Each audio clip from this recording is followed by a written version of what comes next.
I want you guys to be able to have a tool in your tool belt to be able to quickly analyze your business, analyze to figure out what is my problem within the problem. How do I know what KPIs to diagnose to understand where I should spend the money, where I should spend the energy and time fixing? Sometimes it's not a data thing. Sometimes it's not a skip tracing thing. Sometimes it's not a even a cold caller thing. Sometimes it is a phone number, but how do you know if it's the phone number? What are the things you should be doing day in and day out to make sure that you're doing all the things the right way to increase your chances and your likelihood of actually achieving the results that you're looking for?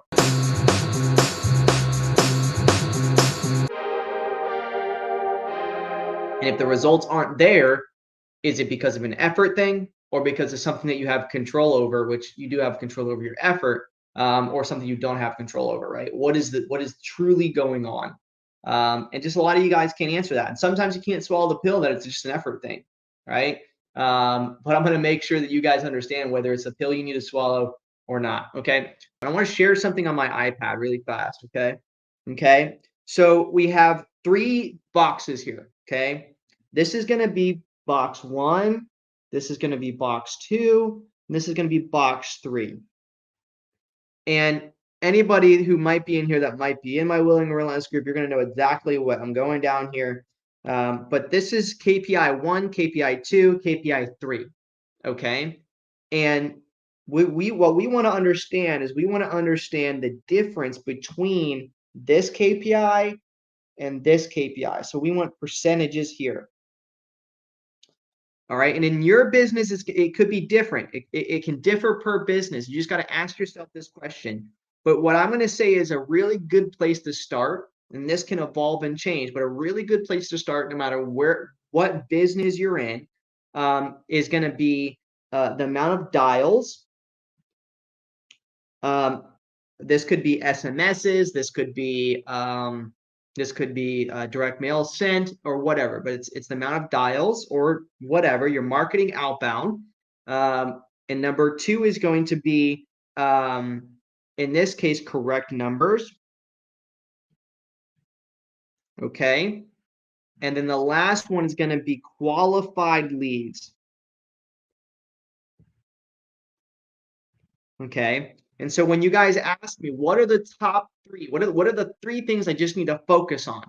Okay. These are going to be the 3 things. And this is really similar to what I said, the high level ones that people are, but you notice I went a little bit more granular here. And I said, I don't care about the amount of connected individuals that pick up. I care about the amount of correct numbers, and I care about the amount of qualified leads. So I'm withdrawing out wrong numbers here, but I want to track wrong numbers. But in bulk dialing and most operations, they're not doing that. But we're not going to worry about that right now. We're going to dig into that deep on Saturday.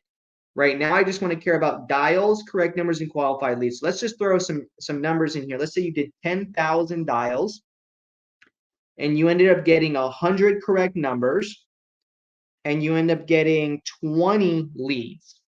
Okay. So let's just do the math on that really quick. I think that. Hey, can you guys unlock the front door? Apollo's here.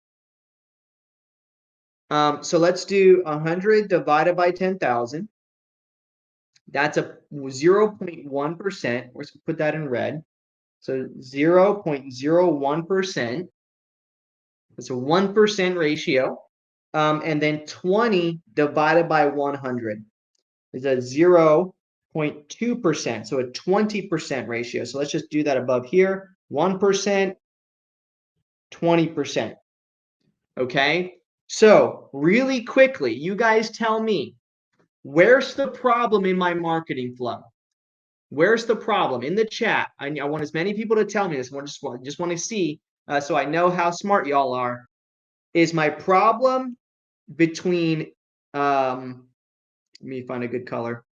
Let's do purple. Is my problem between 1 and 2 KPI or 2 and 3 KPI?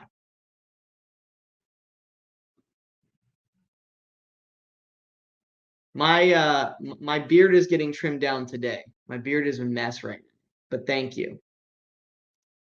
Somebody said the issue's in skip tracing. Correct number ratio to dials. I'm going to tell you that Well, I'll answer that. Let's see. Dante said 2 to 3. Another Facebook user said 1 to 2. Another one said 1 to 2. Need more correct numbers. Okay. So it could be your no answer rate exactly 1 to 2, right? But let me ask you this. Kevin Davis said 1 to 2. Another Facebook user said 1 to 3, 2 to 3. So let me ask you this though.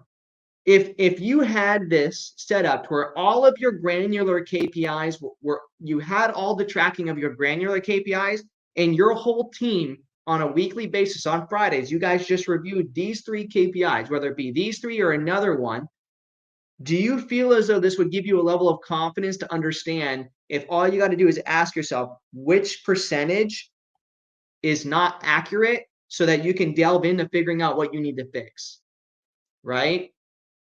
He's getting ready for hibernation. That's funny. How much like more confidence would you have in your business?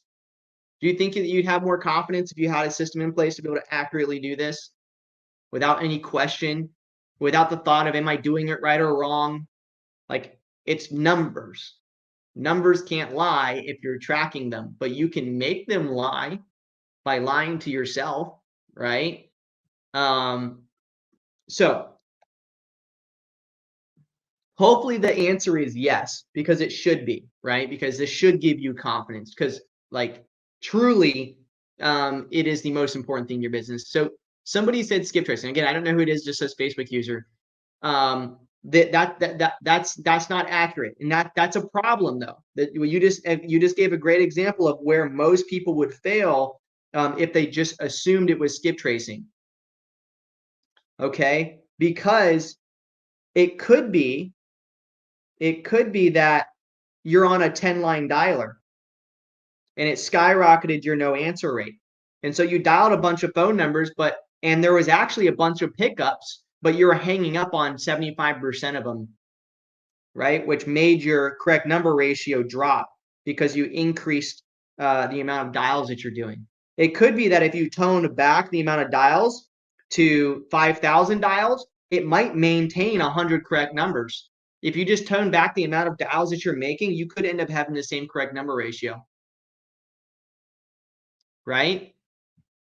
So it's really important to understand the difference between these two because as of right now, at face value, which KPI do we need to fix? Without even guessing, without thinking, where do we need to think between the two? This is 1% and this is 20%. Okay, so the issue is between KPI 1 and 2. I don't need to fix this right now. This is beautiful. But if I increase this even 1%, right, and I just got another 10 correct numbers, then I would end up having an even more qualified leads, right? You got 100 correct numbers and 20 of them are leads. The other 80 could be not interested. They can become leads later, 100%, right? But the biggest win is increasing the correct number ratio and getting it from a 1% to a 5%, which is really where it should be closer to. Okay, you should be reaching at least minimum 3%. If you're at 3% or below, there's an issue going on that we need to diagnose. 5%, you're pretty good. But right now in our company, our correct number percentage is at a 17% ratio across the company and a 25% ratio for those that are in-house with the same skip tracing. Okay, so the in-house people reach nearly 15% more individuals, correct number-wise, than Filipino or out of country. The reason for this is simply because of the voice and a lot of other training. And this is why I said, how do you diagnose your KPIs? Well, you got to do the step I said at the very end. To refine them, you need to break it down by caller. And you need to diagnose in-house versus out-of-house and stuff like that to be able to diagnose and figure out what the problem is. Because it could be that one person's doing really well. And I'm skip tracing out of SIFT. Yes, Danny. 100%. So anyway, that's what we're going to for today. Because I do have a strategy call that I'm late for. But I hope this just gave you a good idea of clarity, like of the direction that you should be going down. And if you're not doing these things, right, that's okay. because part of SIFT is to make sure that you guys understand your KPIs, make sure you understand your business, make sure you understand these things to make sure that you have the confidence in your business. Because at the end of the day, our product is a product, a tool to make sure that you're successful in your business, right? And without SIFT, you wouldn't be able to answer the questions that are truly needed in order to truly understand your KPIs at a granular level. And what's super, super beautiful is in Q4, because of you guys voting in the roadmap in Q4, if you go back to the roadmap and you look by the end of today, if you look by the end of today, you're going to see an update in our roadmap that's something revolving around KPIs because of what you guys voted for.